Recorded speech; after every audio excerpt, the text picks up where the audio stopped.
Hello everyone. So guys, आज हम जो वीडियो लेके आए हैं उसके अंदर आपसे हम डिस्कस करने वाले हैं जो भी एडुकेटी का नया पैटर्न आया है और जितना भी उसमें आपका स्कोर आ रहा है। देखिए भाई, ये बात तो श्योर है, जितने भी लोग 150 160 लेके आ रहे थे, आज उन्हीं लोगों का स्कोर 110 तक पहुंच गया। और कहीं ना कहीं सब लोग नर्वस हैं, सब लोग एक एंजाइटी में जी रहे हैं कि कैसे इतनी जल्दी एग्जाम हमारा अच्छा होगा, कैसे हम इस स्कोर को बूस्ट कर पाएंगे। ठीक है, तो ये वीडियो जितने भी लोग नर्वस हैं या जितने भी लोग ऐसे हैं जिन्होंने नए पैटर्न वाले क्वेश्चन अभी तक कवर नहीं किए हैं, या फिर कैसे कैसे करना है, क्या करना है, आप लोगों को अब कंफ्यूजन हो रही है, समझ नहीं आ रहा है, तो ये वीडियो स्पेशली उन्हीं लोगों के लिए है। ठीक है, तो गाइज अच्छे से लास्ट तक ये वीडियो देखना, आपको पूरा का पूरा क्लियर हो जाएगा कि अभी 20 दिन को कैसे यूटिलाइज करना है, कैसे आपको अपने स्कोर को 20-30 नंबर बढ़ाना है। ठीक है, इसमें आपको हर एक चीज इस बारे में क्लियर हो जाएगी। ठीक है, तो सबसे पहले हम बात करते हैं एडिक्विटी की। देखिए यार, सबसे इंपॉर्टेंट चीज, आज तक जितने भी वेंडर चेंज हुए हैं, जितना बार भी वेंडर चेंज हुए हैं, उतनी बार ही क्या हुआ है, आपका पैटर्न चेंज हुआ है। ठीक है, 2017 तक आप देख लीजिए, 2017 तक आपका एग्जाम का लेवल अलग आ रहा था, 2018 में अलग चेंज हो गया है ना। तो जब से टीसीएस आई है, आपका स्कोर जो है, जो आपकी कट ऑफ जो है वो 90% भी जा चुकी है ना। तो 150 प्लस आपका स्कोर, एक मतलब अगर किसी ने 1-2 साल की अच्छी प्रिपरेशन कर रखी है तो वो 150 स्कोर तक इजीली पहुंच चुके थे। ठीक है, लेकिन अभी जो पैटर्न आया है उसके अकॉर्डिंग लोगों के स्कोर आ रहे हैं 100 to 110 के बीच में, है ना। कुछ लोग अभी 100 भी क्रॉस नहीं कर पा रहे हैं। ठीक है, तो देखिए यार, कट ऑफ तो फॉर श्योर है कि लो जाएगी। अगर यही पैटर्न रहा अगर आपके एग्जाम में, तो कट ऑफ तो पक्का है कि लो ही जाएगी। ठीक है, अब आप इस चीज को अपने दिमाग में बैठा लीजिए कि भाई वो वाला पैटर्न नहीं रहा है कि आप 150 प्लस स्कोर करोगे तभी आप क्वालिफाई करोगे, वो सब चीजें माइंड से निकाल दीजिए। तो सबसे पहली चीज है कि इस पैटर्न से डील कैसे करना है ना। तो उसके लिए मैं आपको सबसे इंपॉर्टेंट चीज बताऊंगी कि सबसे पहले एक मॉक लगाइए जो इस पैटर्न पे बेस्ड है। ठीक है, बहुत सारे प्लेटफॉर्म है, ऑलिव बोर्ड है, टेक्स्ट बुक है, सबने ये मॉक प्रोवाइड किया हुआ है। ठीक है, तो एक बार लगा के देखिए, आपको अपना जहां भी आप स्टैंड कर रहे हो वो आपको पता लगेगा। ठीक है, तो सबसे इंपॉर्टेंट चीज जो भी आपको दिखेगी वो है आपके लेवल ऑफ क्वेश्चंस बढ़ाए। आपका सारा पैटर्न चेंज नहीं हुआ, सारे नए टॉपिक्स नहीं आ रहे, नए कॉन्सेप्ट सारे नहीं आ रहे, 85% अभी भी पुराना ही सिलेबस है।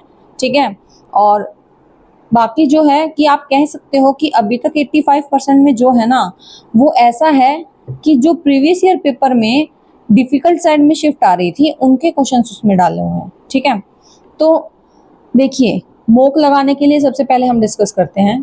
तो मोक लगाने के लिए सबसे इंपॉर्टेंट चीज जो है आपकी आर्ट ऑफ स्किपिंग। ठीक है, अभी जो पेपर आ रहा है वो सारे के सारे टफ लेवल के क्वेश्चंस डाले जा रहे हैं। 1 घंटे में पूरा पेपर कवर करना पॉसिबल नहीं है। पॉसिबल है, आपको अपनी स्मार्टनेस दिखानी है, कैसे आप उसको डील करते हो, कैसे उसको टैकल करते हो। ठीक है, तो जितने भी आपको लेंदी क्वेश्चंस दिख रहे हैं या आपको दिख रहा है कुछ नया कॉन्सेप्ट पूछा जा रहा है, तो फटाफट स्किप कीजिए। फर्स्ट गो में ऐसे क्वेश्चंस को बिल्कुल नहीं करना है। फर्स्ट गो में आपको वो क्वेश्चंस उठाने हैं जो आपने पहले पढ़े हुए हैं, बहुत अच्छे से प्रैक्टिस किए हुए हैं, जो प्रीवियस ईयर में अभी तक टीसीएस पैटर्न पे आ रहे थे और आपने प्रैक्टिस भी की है। ठीक है, और बाकी सारे क्वेश्चंस को अभी के लिए स्किप कर देना है। ठीक है, और उन क्वेश्चंस को जब आप सेकंड गो में आते हो तब आपको करना है। ठीक है, तो अभी हम बात करते हैं, अपना माइंडसेट चेंज कीजिए। 150 प्लस ही रहेगा आपका स्कोर तो ही गुड स्कोर है, ये बिल्कुल नहीं है। सबसे इंपॉर्टेंट चीज है आपकी परसेंटाइल। ठीक है, आपकी परसेंटाइल अच्छी होनी चाहिए, आपकी परसेंटाइल 90 प्लस होनी चाहिए। जैसे आपकी टीसीएस वाले पैटर्न में 150 प्लस स्कोर करने के बाद जो आपकी परसेंटाइल आती थी, वही परसेंटाइल अगर आपकी आज 95 या 110 तक आ रही है, तो इसका मतलब है आप राइट ट्रैक पे हो, आप बिल्कुल सही जा रहे हो। ठीक है, और यार देखिए, एग्जाम है। ठीक है, जरूरी नहीं है जो पैटर्न अभी तक चला आ रहा है, जो क्वेश्चंस आपके रिपीटेड आए जा रहे हैं वही आएगा। सरप्राइजेस के लिए रेडी रहिए, कुछ भी आपको नया दिख सकता है एग्जाम में, कुछ भी आपको नया मिल सकता है। ठीक है, तो आपको अपना पेशेंस लूज नहीं करना है, आपको पैनिक नहीं होना है। आपका माइंडसेट ये होना चाहिए कि मैं जितना भी पेपर आया हुआ है उसमें से जितना मुझे आता है वो मैं मैक्सिमम करने की कोशिश करूँ। ठीक है, तो बिल्कुल काम होके अपना एग्जाम अटेम्प्ट करना है। ठीक है, और रही बात न्यू टॉपिक्स की, ठीक है। तो यार देखिए न्यू टॉपिक्स ना आपके जितने भी पूछे गए हैं अभी हम डिटेल में डिस्कस करने वाले हैं आगे वीडियो में, जब हम सब्जेक्ट वाइज डिस्कस करेंगे तो तब हम इस बारे में डिस्कस करेंगे। तो यार जितने भी नए टॉपिक्स आए हैं आप 2 या 3 दिन में सारे के सारे कवर कर सकते हो और उनकी प्रैक्टिस के लिए आपके पास अभी 15 दिन और भी बच जाएंगे, ठीक है। तो एक एक टॉपिक को अच्छे से कवर कीजिए और जितना भी हम अभी डिस्कस करने वाले हैं उन सब चीज़ों को आप एक बार अपने नोट्स में ज़रूर ऐड कीजिए कि अभी मुझे ये चीज़ें रिवाइज करनी है या जो भी आपका है, ठीक है। सबसे पहले हम डिस्कस करते हैं मैथ्स के बारे में। तो यार देखिए मैथ्स का जो हम डिस्कस कर रहे हैं अभी तक जो पढ़ा है सारा का सारा ऑलमोस्ट 85 भी क्या मैं 90% ही कहूँगी कि 90% आपका पढ़ा हुआ ही आज भी एग्जाम में आ रहा है, ठीक है। सिर्फ क्या हो गया है थोड़े डिफिकल्ट साइड के क्वेश्चंस आ रहे हैं, मतलब कॉन्सेप्ट वही है, थोड़ा सा आपके जो टफ लेवल के क्वेश्चंस आप प्रैक्टिस करते थे वो वाले आ रहे हैं, ठीक है। जैसे ट्रिग्नोमेट्री है, अभी तक हमारी क्या हो रही थी 10th लेवल पे जो बेसिक ट्रिग्नोमेट्री के क्वेश्चंस होते थे वो क्वेश्चंस वो पूछे जा रहे थे, लेकिन अभी क्या हो रहा है स्टैंडर्ड बढ़ गया है क्वेश्चंस का, ठीक है। 11th और 12th क्लास की ट्रिग्नोमेट्री हमने पढ़ी हुई है अच्छे से, बहुत अच्छे से इनफैक्ट पढ़ी हुई है, क्योंकि कुछ कुछ क्वेश्चंस अभी तक भी पूछ रहा था, है ना। टीसीएस पैटर्न में भी ऐसा था कि 11th-12th लेवल के क्वेश्चंस भी आते थे कभी कभी, लेकिन रेयर होता था, लेकिन अभी वो क्वेश्चंस पूछे जा रहे हैं। तो आप एक बार अच्छे से 11th और 12th क्लास की ट्रिग्नोमेट्री के जो भी कॉन्सेप्ट हैं एक बार वो कर लेना, ठीक है। और रही बात न्यू टॉपिक्स की, तो यार न्यू टॉपिक्स तो आपको करने ही है। साइड बाय साइड में आपको ये कहूँगी कि आप एक बार अपना जो भी आज तक आपने पढ़ा हुआ है, अपने नोट्स जो बनाए हैं उनको जरूर रिवाइज कीजिएगा। ऐसा नहीं, बिल्कुल भी नहीं होना चाहिए कि आप उन सब चीज़ों को छोड़ के सिर्फ नई चीज़ों पे लगे रहो और आपकी रिवीजन कहीं लैग कर जाए, ठीक है। तो चलिए बात करते हैं नए टॉपिक्स की। देखिए यार प्रोबेबिलिटी और स्टैटिस्टिक्स अभी तक आपका प्रीलिम्स में नहीं आ रहा था, अभी आना शुरू हुआ है। और तो आप ये समझिए, ठीक है, प्रोबेबिलिटी के बेसिक क्वेश्चंस तो आप पहले पढ़ ही रहे थे, लेकिन उसमें कुछ कॉन्सेप्ट नए ऐड हो गए हैं, ठीक है। ये भी 11th-12th के बेस पे ही है, बाइनोमियल डिस्ट्रीब्यूशन, परमुटेशन, कॉम्बिनेशन। तो मतलब आप ये समझिए कुछ ना कुछ वो आपका 10th लेवल से थोड़ा सा आगे बढ़ा दिया है। ऑल्दो ये होना नहीं चाहिए क्योंकि हमारा जो सीजीएल है उसमें सिलेबस में ऑलरेडी है कि आपका 10th लेवल का ही एग्जाम होगा, ठीक है। 10th लेवल तक का सिलेबस आपका होता है, ठीक है, लेकिन मे बी वो अपने इन सारी फॉल्ट्स को सुधार लें या फिर जो भी है, अभी टीचर्स ने कितना सब कुछ किया तो मे बी कुछ चेंजेस आपको देखने को मिले। लेकिन जो भी है यार आप ऐसे ऐसे सरप्राइजेस के लिए फिर भी प्रिपेयर्ड रहिए, कुछ ना कुछ डिफरेंट तो करने वाले हैं, ठीक है, एसएससी। तो देखिए यार बेस थ्योरम आई है, Monty hall problem, binomial distribution, ये बाइनोमियल प्रोबेबिलिटी के टॉपिक्स हैं जो आपको जरूर से भी जरूर कवर करने हैं। प्रोबेबिलिटी में ये नए टॉपिक्स पूछे गए हैं, परमुटेशन कॉम्बिनेशन फिर भी पहले पूछा जा चुका है, तो इसको भी एक बार रिवाइज कीजिएगा, ठीक है। तो प्रोबेबिलिटी से ये नए टॉपिक्स आए हैं। नेक्स्ट बात करते हैं हम स्टैटिस्टिक्स की, ठीक है। तो स्टैटिस्टिक में सबसे इम्पॉर्टेंट चीज़ जो मेंस में अभी तक आप पढ़ रहे थे मेंस की प्रिपरेशन के लिए, वो तो आपको करना ही करना है। साथ में जो 2-3 टॉपिक्स नए ऐड हुए हैं जैसे क्वार्टाइल आ रहा है, मॉड्यूलस एंड मोड आ रहा है, Karl Pearson coefficient of skewness, standard deviation, empirical formula, ठीक है। ये सारी चीज़ें आपकी आ रही हैं, जो भी अभी नया ट्रेंड चला है उसमें ये सारे क्वेश्चंस पूछे गए हैं। तो इनकी वीडियोस बहुत सारी यूट्यूब पे अवेलेबल है, गगन सर ने कराई हैं, मैथ्स मेनिया नाम से एक चैनल है, उस पर भी बहुत अच्छे अच्छे क्वेश्चंस उन्होंने कराए हुए हैं जितने भी एग्जाम में पूछे गए हैं। तो एक बार आप वहाँ से ज़रूर कवर कीजिएगा, ठीक है। तो मेंसुरेशन की बात करें, वैसे तो पुराना ही है, नया तो कुछ भी नहीं आया है, लेकिन देखिए यार 2017 में ना 2017 में पेपर में आया था मेंसुरेशन के बहुत अच्छे लेवल के क्वेश्चंस, तो एक बार वो जरूर कीजिएगा, ठीक है।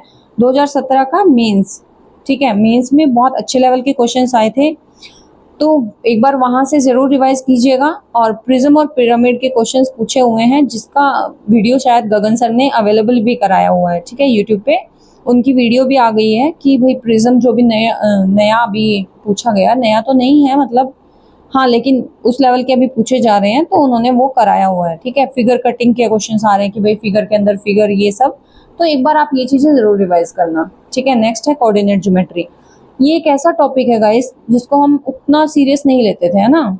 हम इसको बहुत लाइटली ही लेके चलते थे कि भाई ठीक है बेसिक बेसिक पढ़ लिया। लेकिन यार एक बार किसी भी एक अच्छे से टीचर से, जिसने 1-2 घंटे की वीडियो में इसको, मतलब 2 ढाई घंटे 3 घंटे की वीडियो में इसको एक बार अच्छे से कवर कराया हो, ठीक है, वो किसी भी टीचर से कर लेना। यूट्यूब पे आपको कोई भी अच्छी सी वीडियो मिल जाएगी, बाकी अगर नहीं होगी तो हम आपको लिंक प्रोवाइड कर देंगे, ठीक है। तो कोऑर्डिनेट ज्योमेट्री एक बार किसी अच्छे से टीचर से 2-3 घंटे की वीडियो जो मैं अच्छे से बता रहा हूँ वो जरूर कवर कर लेना। इक्वेशन ऑफ लाइन पूछी गई है, ठीक है। बाकी यार हाइट एंड डिस्टेंस और पार्टनरशिप, इसमें लेवल ऑफ क्वेश्चन, लेवल बड़ा है क्वेश्चंस का, ठीक है। और binary to decimal conversion, octal, और ये सब भी एक बार रिवाइज कर लेना, क्योंकि बाइनरी टू डेसिमल तो पूछा भी गया है, ठीक है। तो ये सारे टॉपिक्स हैं जो मैथ्स के, जो आपको मतलब एक बार गो थ्रू करने हैं। आई थिंक 2 से 3 दिन में आप सारा मैथ्स अच्छे से कर लोगे। मैं ये नहीं कह रही कि पूरा टाइम मैथ्स को दोगे, हाँ अगर आप डेली 1-1.5 घंटा ये नए टॉपिक्स को दे रहे हो तो आप इजीली 2-3 दिन में इसको कवर कर लोगे, ठीक है। कुछ ज़्यादा नहीं है, छोटी छोटी बेसिक बेसिक सी चीज़ें हैं जो बस बढ़ा दी गई हैं, ठीक है। लेकिन अगर आप अभी पढ़ के जाते हो तो ये है कि आप अब नहीं उसको मिस करोगे, है ना। अभी तक जो हुआ ठीक है, अभी तक हमें नहीं पता था, हम प्रिपेयर नहीं थे मेंटली कि भाई ऐसा भी कुछ पूछा जा सकता है, ठीक है। तो भाई इन टॉपिक्स को आप एक बार कवर कर लेना, ठीक है। अभी भी out of the box question पूछे गए हैं, ठीक है, लेकिन फिर भी इनकी वेटेज उतनी नहीं है भाई, ठीक है। सबसे इम्पॉर्टेंट चीज़ होती है आपका एग्जाम का लेवल, वो मॉडरेट आप बोल सकते हो। मॉडरेट लेवल के क्वेश्चंस आ गए हैं, टाइम हर क्वेश्चन में ज़्यादा लग रहा है, लेकिन अभी भी 85 से 90% क्वेश्चंस आपके वही थे पुराने वाले, ठीक है। बस आपके 2-3 क्वेश्चन हर एक टॉपिक से आ रहे हैं, ऐसा नहीं है सारे के सारे टॉपिक्स एक ही उसमें पूछ लिए हैं एक ही शिफ्ट में। तो किसी में कोई टॉपिक पूछा है, किसी में कोई टॉपिक पूछा है, तो आप प्रिपेयर्ड रहिए, कुछ ना कुछ नया आपको देखने को मिलेगा।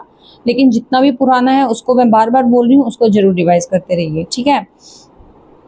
तो देखिए यार मैथ्स को अब कैसे करना है, हम सबसे पहले वो डिस्कस करते हैं कि जब आपका एग्जाम आएगा तो उसमें आपको मैथ्स को सॉल्व कैसे करना है, ठीक है। सबसे पहले आपको इजी और रिपीटेड क्वेश्चंस, मतलब जो आप बार बार देख चुके हो, आपके सामने आ चुके हैं, उन वाले क्वेश्चंस को अटेम्प्ट करना है। फर्स्ट गो में आपको कोई भी नया कॉन्सेप्ट नहीं छेड़ना। हाँ अगर कोई भी कॉन्सेप्ट आपने पढ़ा हुआ है और फिर भी उसका बहुत बड़ा 4-5-6 लाइन का स्टेटमेंट दे दिया है और आप उसको कर रहे हो, तो ऐसा नहीं करना है, ठीक है। सबसे पहले आपको बहुत ईजिली आपसे हो जाए वो वाले क्वेश्चन अटेम्प्ट करने हैं। फर्स्ट गो में ऐसे क्वेश्चन को स्किप करना है। सेकंड गो में आप लेंथी क्वेश्चंस पे जा सकते हैं, लेकिन आपको ये पता होना चाहिए कि हाँ ये इस कॉन्सेप्ट पे है तो मैं इसको कर लूँगा, ठीक है। किसी भी क्वेश्चन को ईगो पे नहीं लेना, क्योंकि अभी आपकी जो है ना प्रेजेंस ऑफ माइंड वो चेक हो रही है, ठीक है। आप कितना मैक्सिमम कर सकते हो अपने अटेम्प्ट को, अब वो चेक हो रहा है, ठीक है। क्योंकि पहले क्या था यार, मतलब किसी ने बहुत अच्छे से मैथ्स किया है या किसी ने बेसिक मैथ्स पढ़ लिया है, सब इक्वल हो रखे थे, है ना। लेकिन अभी जो है ना, अभी बिल्कुल चेंज हो चुका है। अभी आप मतलब जो बोलते हैं ना, एसएससी सेग्रीगेट कर पाएगी कि हाँ कौन क्रीम है और कौन पानी है ना। तो भाई ठीक है, अच्छा ही हुआ है, पॉजिटिव रहिए। जिसने बहुत अच्छे से तैयारी की है उसके लिए ये बहुत अच्छी चीज़ है कि आपका लेवल ऑफ एग्ज़ाम चेंज हो रहा है, ठीक है। तो नेक्स्ट है यार रीजनिंग की बात करते हैं। रीजनिंग में भी सेम ही 85% पहले ही हम कवर कर चुके हैं, वही बार बार पूछा जा रहा है। लेकिन फ़र्क सिर्फ और सिर्फ इतना है कि हमारे मेंस के टॉपिक अभी आ रहे हैं, ठीक है। मेंस के टॉपिक्स बार बार आ रहे हैं, जैसे स्टेटमेंट रिजप्शन के क्वेश्चंस पूछे गए हैं, डिसीजन मेकिंग के क्वेश्चंस नए आए हैं, क्रिटिकल रीजनिंग आपकी आ रही है। तो यार देख लो, यही है कि आपने जो मेंस में पढ़ा था रीजनिंग के लिए, आपको एक बार वो अभी रिवाइज कर लेना है, ठीक है। तो आप अपनी जितनी भी आपकी मेंस की रिवीजन है उसको ये मत समझो कि वो आप मेंस में ही करोगे, अभी से करके चलो, ठीक है। प्रीलिम्स और मेंस सारे टॉपिक रिवाइज करके आपको जाने हैं, ठीक है। और जितने भी नए कॉन्सेप्ट पूछे हुए हैं, मैंने पहले भी बताया, अभी भी बता रही हूँ कि मैथ्स मेनिया नाम के चैनल पर रीजनिंग के भी क्वेश्चंस अवेलेबल हैं और मैथ्स के क्वेश्चंस भी अवेलेबल हैं। और बाकी बहुत सारे टीचर्स हैं, और गगन सर ने भी कराया हुआ है मैथ्स के टॉपिक्स को। तो यार जो नए टॉपिक्स रीजनिंग में पूछे हुए हैं वो है critical reasoning, machine input output, decision making questions, ठीक है। तो ठीक है, ये मैंने आपको बता दिए, सिर्फ 3-4 टॉपिक ही हैं, ठीक है। और आप इसको भी 2-3 दिन में कवर कर सकते हो। और जितना भी अभी नए पैटर्न के मॉक है ना, वो जरूर लगाओ, ठीक है। तो भाई यही कहना है कि भाई अपना ज़्यादा टाइम वेस्ट नहीं करना है किसी भी क्वेश्चन पे। आपको ये नहीं सोचना है कि ईगो पे ले लिया कि भाई ये वाला टॉपिक मैंने पढ़ा है, अभी बिल्कुल भी वैसा टाइम नहीं है। पहले क्वेश्चंस इजी आते थे, पहले एग्जाम इजी आता था, आप बिफोर टाइम उसको कंप्लीट कर लेते थे, है ना। लेकिन अभी वो टाइम बिल्कुल भी नहीं है कि आप किसी एक क्वेश्चन को अपने ईगो पे ले लो। अगर आपने 4-5 क्वेश्चंस ऐसे देख लिए कि आपने उसको टाइम भी इन्वेस्ट कर दिया उस पे और आपको आउटपुट भी ज़ीरो मिला, तो समझ लेना आप आउट हो, ठीक है। तो बहुत ही दिमाग लगा के, बहुत ही समझदारी से आपको अपना पेपर अटेम्प्ट करना है, ठीक है। सो नेक्स्ट हम बात करते हैं इंग्लिश की। देखिए यार, इंग्लिश में जो भी चेंजेस हुए हैं ना, सिर्फ इतना ही चेंज हुआ है कि जो आपका टाइमिंग बढ़ गई है, ठीक है। मतलब कि जितनी देर में आप पहले इंग्लिश को अटेम्प्ट कर पा रहे थे, उसका डबल टाइम अब लग रहा है। वो चेंजेस किस वजह से हुए हैं? आपके क्वेश्चंस को लेंदी कर दिया गया है। जैसे कि आपका आरसी मतलब रीडिंग कॉम्प्रिहेंशन, उसको पूछने लगे हैं। जनरली क्या होता था, क्लोज टेस्ट आपका आता था प्रीलिम्स में, है ना। तो अभी क्लोज टेस्ट नहीं आ रहा है, आरसी आ रहा है, वो भी लेंदी आ रहा है, ठीक है।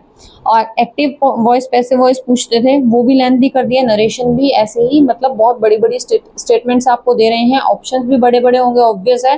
तो मतलब आपका टाइम एक तरीके से वो कंज्यूम कर जा रहे हैं बहुत ज़्यादा, ठीक है। और पीक्यूआरएस भी मतलब बहुत बड़े बड़े आ रहे हैं। तो भाई मतलब आपको सोच के चलना है कि आपको किस क्वेश्चन को पहले करना है।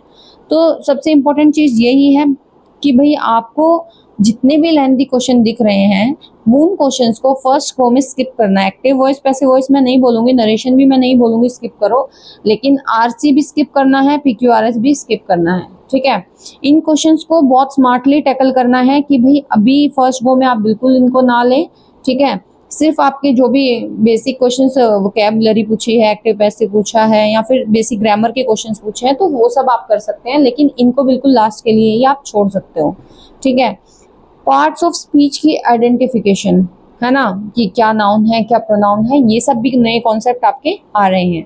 तो आपको एक बार ये भी कोई भी वीडियो अवेलेबल होगी, आई थिंक बहुत सारी वीडियोस अवेलेबल हैं ऐसी भी, जो बिल्कुल जब आपका ग्रामर स्टार्ट कराते हैं तो टीचर्स बताते हैं कि ये नाउन है, प्रोनाउन है, इसको कैसे आइडेंटिफाई करना है। तो वो सब भी पूछा जा रहा है, ठीक है। तो यहाँ देखिए, उतना नर्वस मत होइए, कट ऑफ ऑब्वियस है कम जाएगी। आप अपने अटेम्प्ट्स को उतना रखिए जितने में आप अपनी एक्यूरेसी मेंटेन कर सकें, ठीक है। अटेम्प्ट्स बढ़ाने के चक्कर में ये नहीं होना चाहिए आप अपना पूरा पेपर खराब कर दें, ठीक है। आप 90 अटेम्प्ट कर रहे हैं और आपकी एक्यूरेसी 60% है, तो कोई फ़ायदा नहीं है, ठीक है। अपने अटेम्प्ट्स को मैक्सिमम कीजिए और विद एटलीस्ट 95 टू 98% एक्यूरेसी, ठीक है। तो अभी बात कर लेते हैं GS. GS by TCS pattern में, याद है आपको, जीएस ही क्या हो गया था हमारा, गेम चेंजर, है ना। पूरा का पूरा गेम चेंजर था जीएस टीसीएस पैटर्न में, क्योंकि मैथ्स इतना इजी डाल देते थे, रीजनिंग इतने इजी डाल देते थे कि मतलब और कोई एग्जाम में, मतलब और कोई सब्जेक्ट वैल्यू ही नहीं रख रहा था, ठीक है। लेकिन अभी जो एडुकेटी ने किया है वो ऐसा किया है कि अगर आप ये जितना भी आप एक एवरेज स्टूडेंट को पता होना चाहिए, अगर आप उतना भी क्वेश्चन इसके कर ले जा रहे हो विद एक्यूरेसी, तो भी आप कंपटीशन में बने हुए हो और आप एग्जाम को क्लियर कर सकते हो, ठीक है। तो भाई देखिए, जीएस में सिर्फ एक चीज़ हुई है, इसमें भी सेम जैसे इंग्लिश में आपका थोड़ा टाइम कंज्यूमिंग कर दिया है, जीएस को भी टाइम कंज्यूमिंग कर दिया गया है, ठीक है। तो इसमें अभी क्या हो रहा है, स्टेटमेंट बेस्ड क्वेश्चन आ रहे हैं, जैसे कि एक ही क्वेश्चन में 2-3 क्वेश्चन पूछ लेना, ठीक है। जैसे हमारा लास्ट मेंस में भी ऐसा हुआ है, ठीक है। मेंस में भी 2-3 स्टेटमेंट पे क्वेश्चंस आ रहे थे, तो अभी प्रीलिम्स में भी ऐसा ही इन्होंने कर दिया है, ठीक है। तो भाई इसमें सबसे इम्पोर्टेंट है आपके सब्जेक्ट पॉलिटी, इकोनॉमिक्स, ज्योग्राफी, ठीक है। इकोनॉमिक्स से बहुत सारे क्वेश्चंस आ रहे हैं, तो भाई इकोनॉमिक्स को उतना लाइटली मत लीजिए कि एक क्वेश्चन ही आएगा, ठीक है। क्वेश्चंस का नंबर ऑफ क्वेश्चंस बढ़ा दिए हैं इकोनॉमिक्स से, तो उसको भी अच्छे से प्रिपेयर कीजिए, रिवाइज कीजिए। अभी आपके पास अच्छा खासा टाइम है रिवीजन का, अगर आपने एक बार पढ़ रखी है तो आप बहुत इजीली इसको रिवाइज कर सकते हैं, ठीक है। तो भाई यही है कि अब हमारा जीएस डिसाइडिंग फैक्टर नहीं रहा है। और भाई बार बार रिपीट कर रही हूँ, स्टार्टिंग में भी आपको बताया आर्ट ऑफ स्किपिंग, अभी भी आपको बता रही हूँ आर्ट ऑफ स्किपिंग, ठीक है। अगर आप एक बार पूरा एग्जाम से गो थ्रू हो जाते हो, मतलब आप 100 के 100 क्वेश्चन एक बार देख लेते हो, तो आपको इतना पता लग जाएगा कि इनमें से कौन सा क्वेश्चन डुएबल है और कौन सा क्वेश्चन डुएबल नहीं है। ठीक है, तो आपको ये अच्छे से पता होना चाहिए कि आपने एक बार 100 के 100 क्वेश्चन से गो थ्रू होना है, और आपको एक बार देखते ही पता लग जाएगा विद इन सेकेंड्स कि भाई हाँ, ये वाला क्वेश्चन मैं इजीली कर सकता हूँ और ये वाला मैं नहीं कर सकता हूँ। ठीक है भाई, तो कोई अगर ये सोच के बैठा है कि आप टीसीएस के मॉक बहुत सारे लगा चुके हो तो क्या करना है यार, ये हो जाएगा इजीली, तो ऐसा नहीं है। देखिए, आपको मॉक जरूर लगाने पड़ेंगे। जो अभी एग्जाम का लेवल पूछा जा रहा है उसमें आप अगर डायरेक्ट ऐसे ही बिना मॉक लगाए बैठते हो एग्जाम में, तो सच में कह रही हूँ पैनिक कर जाओगे। तो मेरी यही सजेशन है आपको, 20 दिन है आपके पास, तो 20 मॉक कम से कम आप लगाइए इसी पैटर्न पे, ताकि आप हर वर्ष के सिनेरियो के लिए प्रिपेयर्ड रहो। ठीक है, और भाई डिमोटिवेटेड नहीं होना है। अगर आपके मार्क्स 100 से भी कम आ रहे हैं, 90 भी आ रहे हैं, आपको सबसे इम्पोर्टेंट क्या चीज़ ध्यान में रखनी है कि आपकी परसेंटाइल मेंटेन होनी चाहिए। ठीक है, अपनी फियर से ओवरकम करो, जितना ज़्यादा हो सके उतना ये वाले मॉक लगाओ। ठीक है, और भाई देखिए, जो भी टॉपिक्स आप पढ़ोगे ना, ये सारी बातें थी। ठीक है, अभी मैं आपको बता रही हूँ कि जितने भी अभी आप टॉपिक्स पढ़ोगे, एक बार नहीं, उसको 2 बार 3 बार आपको रिवाइज करना है।